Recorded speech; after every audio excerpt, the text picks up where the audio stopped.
আজকে আপনাদের সঙ্গে একটা ভিডিও শেয়ার করব। অবশ্যই জানাবেন কীরকম হয়েছে ভিডিওটা। আমি আজকে একটা বড়া বানাবো। সেই বড়া বানানোর জন্য আমি এখানে নিয়েছিলাম ছোলার ডাল, আর এখানে আছে উড়দ ডাল। এই ডালটাকে মহারাষ্ট্রে উড়দ ডালই বলে, আর এটা চানা ডাল।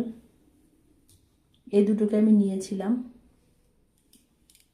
ছোলার ডালটা বেশি আর উড়দ ডালটা তার অর্ধেকেরও কম নিতে হবে মাপে।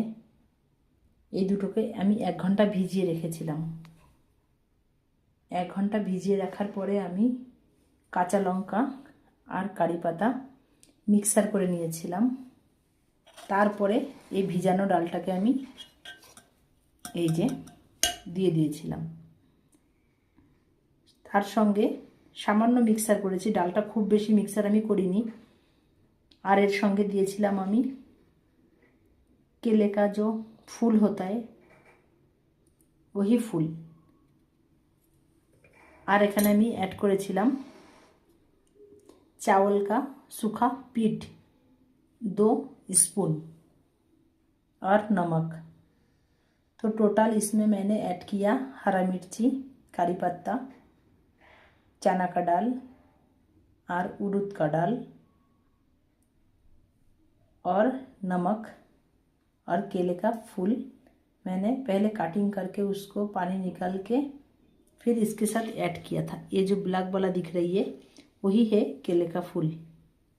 इधर मैंने बारीकी से काट के लिया था, इधर से ही मैंने उसमें ऐड कर दिया था। ये है केले का फूल।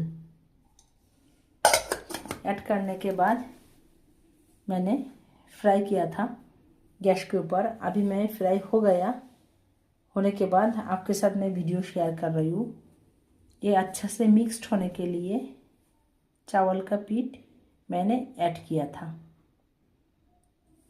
फिर धीरे धीरे आपको जो शेप चाहिए वो शेप मैंने बना के तेल में फ्राई किया। ये था मेरा वो पकौड़ा दाल का। ये मैंने पहले ही तैयार करके लिया, फिर आप लोगों के साथ वीडियो शेयर कर रही हूँ। दाल 1 घंटा ही भिगाया था, जो ये पकौड़ा ज़्यादा